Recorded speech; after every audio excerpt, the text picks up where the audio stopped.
Alors nous sommes le samedi 19 avril 2014, nous sommes de retour à Sanary. J'ai quelqu'un à côté de moi et je vais lui demander de se présenter. Bonjour. Jean-Claude Beltramo, romancier. Très bien, alors nous sommes dans une manifestation littéraire, ce qui nous permet d'ailleurs de nous rencontrer, puisque c'est comme ça qu'on peut d'une part accéder à vous et à vos romans. Alors vous êtes connu, moi je vous connais au moins de nom, j'espère qu'on aura un petit peu plus de détails. Je vois vos tables, il y a beaucoup de livres sur votre table. On va d'abord vous demander quel genre de livres vous faites. Alors ce sont essentiellement des romans qu'on pourrait qualifier de romans policiers, mais tous inspirés de faits réels, de faits vécus, plutôt que dus à l'imagination. Bien sûr, ce sont des romans romancés, mais quand même toujours inspirés de faits réels, de faits vécus. Quel genre de roman? Ce sont des choses que j'ai vécues dans ma carrière de policier, puisque j'étais policier, et si vous voulez, ce sont des affaires qui m'ont perturbé, enfin, si vous voulez, qui me sont restées en travers, et j'ai voulu en parler plus tard. Alors le premier livre, on tombe dans la littérature, quelle année et dans quelles circonstances? Alors, si vous voulez, le premier livre qui s'appelle De la Grande Rue à l'Impasse, c'est un livre qui est sorti en 2005-2006. C'est aussi inspiré de faits vécus, notamment une jeune fille qui, à l'époque, dans le Marseille des années 70, avait été interpellée à tort et qui a été pris dans l'engrenage judiciaire et qui se retrouvait en prison. Donc c'est une affaire que je n'ai pas digérée, toujours, même 30 ans ou 35 ans après. Et j'ai voulu le révéler au public en écrivant ce livre, De la Grande Rue à l'Impasse. Quand on écrit un livre pour la première fois, est-ce qu'on arrive à se faire éditer lorsqu'on est, si vous me permettez l'expression, pas encore connu? Alors effectivement, lorsqu'on débute, et je pense qu'on a tous débuté, puisqu'il faut bien débuter un jour, c'est très dur de trouver un éditeur, puisque si vous voulez, le marché est encombré, on dira. Il n'y a qu'à voir les livres qui sortent tous les mois. Et donc, la plupart des auteurs débutants démarrent et commencent leur itinéraire à compte d'auteur, c'est-à-dire sans éditeur. Entre le premier, une fois que vous l'avez écrit, et sa parution, pour le premier, j'insiste bien, il s'est écoulé combien de temps? Eh bien, disons qu'il s'est écoulé 2 à 3 ans. C'est quand même un délai raisonnable, puisque c'est vrai que les auteurs qui débutent dans cette carrière pensent qu'ils vont de suite trouver le grand éditeur national qui va faire d'eux une vedette, alors qu'il faut le reconnaître, les auteurs qui démarrent ne sont pas tout à fait au point, et souvent, lorsqu'ils sont refusés par les éditeurs, ce n'est pas sans raison. C'est pour ça qu'il faut persister si vraiment on a envie d'écrire. Moi, il me semble que vous êtes d'abord sur des romans policiers, mais sur un créneau un petit peu particulier. Moi, j'aimerais savoir, justement, compte tenu de ce créneau-là, qui me paraît d'abord être un créneau très intéressant, de par le passé que vous exprimez, quel accueil a reçu ce premier livre? Écoutez, il a reçu un accueil très, très encourageant, puisque j'ai eu des retours qui m'ont, si vous voulez, incité à poursuivre. Puisque quand je revoyais des gens qui avaient acheté mes livres, ils me disaient tous qu'ils s'étaient régalés avec mon livre, et donc, si vous voulez, ça m'a incité à continuer, et même qui me demandaient la suite, alors qu'il n'y avait pas de suite, puisque je ne savais plus ce qu'était devenue la personne en question, et qui me disaient, mais au pire, inventer une suite, mais qu'on ne reste pas sur notre fin. Entre le premier livre et le second, d'abord on va rappeler le titre du premier, et on va donner d'une part la date de sortie du second et son titre. Alors donc le premier, c'est De la Grande Rue à l'Impasse. La Grande Rue parce que c'est là que commence l'histoire de mon héroïne, et l'Impasse puisque c'est un clin d'œil, puisqu'il n'y a pas on ne sait pas comment ça se termine. Donc je laisse à chaque lecteur le soin d'imaginer la suite qui l'intéresse et qui lui fait plaisir. Et c'est pour ça que souvent on me demande la suite, mais il n'y aura pas de suite. Et quant au second, qui s'appelle Le Commissaire Métro Les Papalines, c'est un livre également inspiré de faits réels, dont le sujet est le harcèlement moral au travail. C'est un sujet qui est toujours d'actualité et qui se passe partout dans le monde du travail, dans le privé, dans le public. On l'a encore vu ces jours derniers, à l'armée et bien sûr dans la police, puisque c'est le sujet de mon livre. Qui est paru en quelle année? C'est un roman qui a dû paraître en 2008-2009.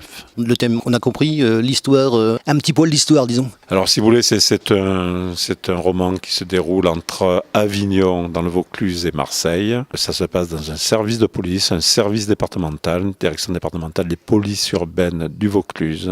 Et là, il s'agissait d'un directeur départemental qui faisait régner la terreur parmi son personnel, qui a rendu des gens malades. Et des gens de toutes conditions, que ce soit des agents d'exécution ou d'application ou de conception, de direction, puisque j'ai même eu un commissaire qui s'est retrouvé en maladie parce que la charge et la pression étaient trop importantes par rapport à ce sujet du harcèlement moral qui est vraiment une histoire pernicieuse et qui est très difficile à démontrer devant les tribunaux. Et avec des gens compétents dans leur métier, parce que ça, il faut le souligner. C'était des gens qui étaient tout à fait compétents, qui avaient même réussi à faire baisser la délinquance dans le département, puisque, au passage, je peux le dire, le département du Vaucluse est un département très criminogène. Des gens qui se sont retrouvés comme ça en congé de maladie à cause de ce directeur, c'était vraiment des gens au-dessus de tout soupçon, et on ne peut pas penser une minute qu'ils aient profité de cette occasion pour se mettre, comme on dit vulgairement, en maladie. Alors, on va parler du troisième, parce qu'il y en a quand même. Le troisième, alors, date de sortie. Alors, le troisième, c'est très simple, il est sorti en 2011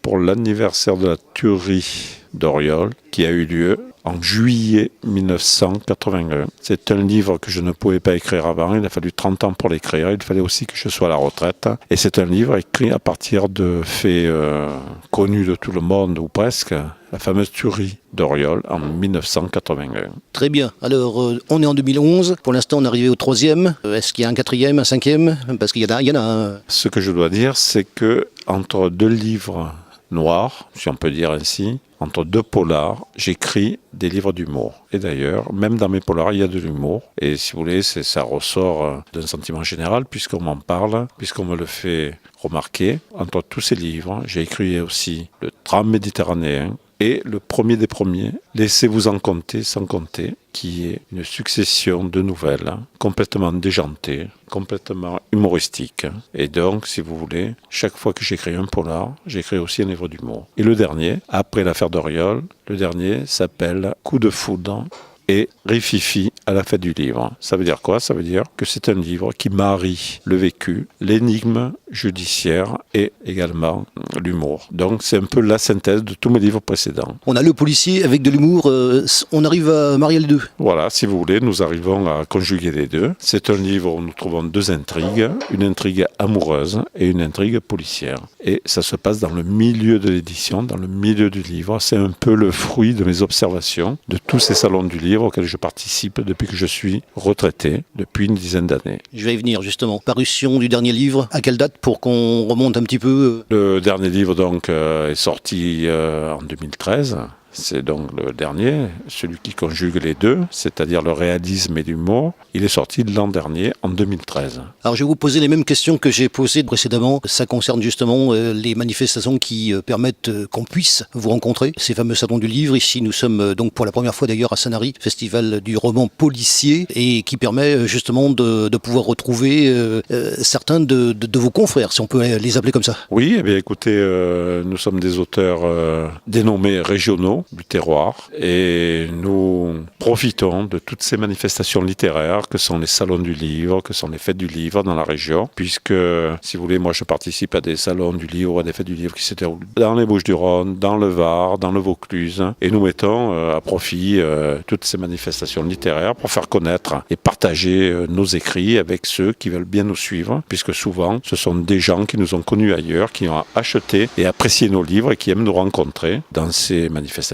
Mais bien sûr, ce n'est pas pour cela qu'on détienne aussi les canaux classiques comme les librairies, puisque nous sommes également en dédicace dans les librairies de la région, de Marseille, de Toulon et du Vaucluse, genre grande enseigne ou des libraires libres, comme on dit aujourd'hui. Justement, quel accueil, et ça je le sais parce qu'on le voit assez souvent, puisque vous savez que je suis les écrivains depuis maintenant un petit moment, donc je sais comment ça se passe, et puis on m'a fait, comme vous devez vous en douter, de nombreuses confidences. Qu'est-ce qui, au niveau de votre public qui vous suit, qu'est-ce qui vous marque le plus? Comment vous êtes perçu par eux? Si vous voulez, lorsque les gens sont informés par le libraire que tel jour à telle heure nous serons là dans leur établissement pour une séance de dédicace, nous avons des personnes qui viennent expressément pour cet événement. Donc, ils ne sont pas là par hasard, ils ne sont pas là venus acheter un bouquin dont ils ont entendu parler à la radio. Ils sont là parce qu'il y a eu de la pub, ils savent que nous sommes là et ils viennent pour ça, parce qu'ils ont lu notre dernier ouvrage et ils viennent voir. Bon, bon, souvent,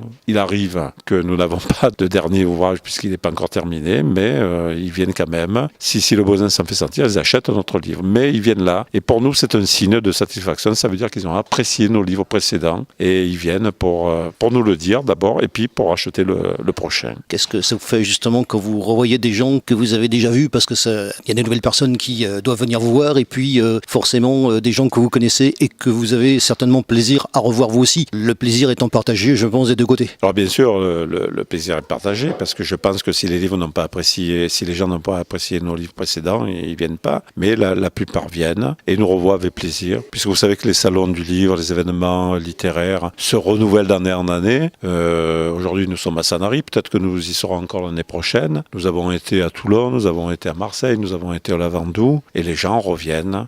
Ils savent par la publicité, par tout ce qui est fait autour du prochain événement que nous serons là, et donc ils viennent nous voir, nous rencontrer, nous dire ce qu'ils ont apprécié dans nos bouquins, et c'est quand même un signe, c'est un retour positif qui nous fait plaisir, nous autres écrivains régionaux qui n'attendons pas plus de ça, de nos écrits, et simplement une parole encourageante qui nous incite à continuer. Alors on va terminer par bien sûr ce qui m'amène, parce que vous devez vous douter qu'en 2013 j'ai fait la connaissance d'une association d'écrivains, c'est l'association Plume d'Azur. Vous faites partie de cette association, je pense. Qu'est-ce que ça vous apporte? Alors si vous voulez, Plume d'Azur est une association du Var, située à Carqueiranne, qui fait beaucoup de choses pour les auteurs débutants et les auteurs que je qualifierais de confirmés, dont la présidente historique Madame Nicole Bouquet, pour laquelle j'ai beaucoup de respect et d'admiration, a fait beaucoup pour nous, et notamment lors de ces nuitées littéraires de Carqueiranne au mois de juillet, qui est vraiment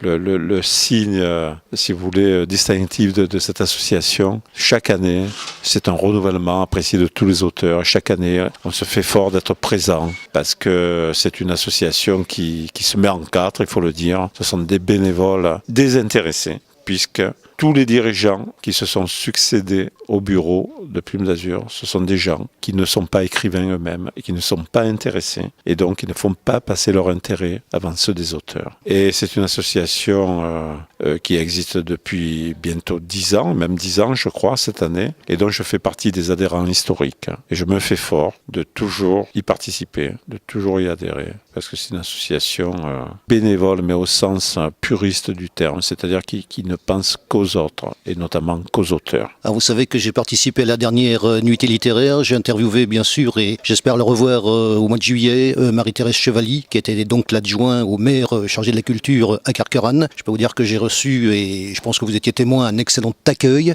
J'aurai beaucoup de plaisir d'ailleurs à la revoir à la prochaine édition. Ma question elle sera simple, on vous revoit là-bas? Eh bien écoutez, c'est avec un très grand plaisir que chaque année je me rends à Carqueiranne pour cette fameuse et très sympathique nuitée littéraire sur cette place formidable au centre du village de Carqueiranne, avec tous nos dirigeants de Plume d'Azur, les historiques, ceux qui ont suivi et les actuels, notamment Janine Dorel qui a repris le flambeau, poussée par les adhérents, et également par les élus de Carqueiranne qui se mettent, si vous voulez, à la peine pour faire en sorte que cet événement littéraire du mois de juillet soit un feu d'artifice dans ce ciel de Provence, si convoité et si prisé et si aimé par tous les gens et même les touristes qui viennent nous voir chaque année. On se revoit là-bas alors? Bien volontiers, et je vous donne ce rendez-vous, et je vous le dis, si Dieu le veut, et si ma femme le veut aussi.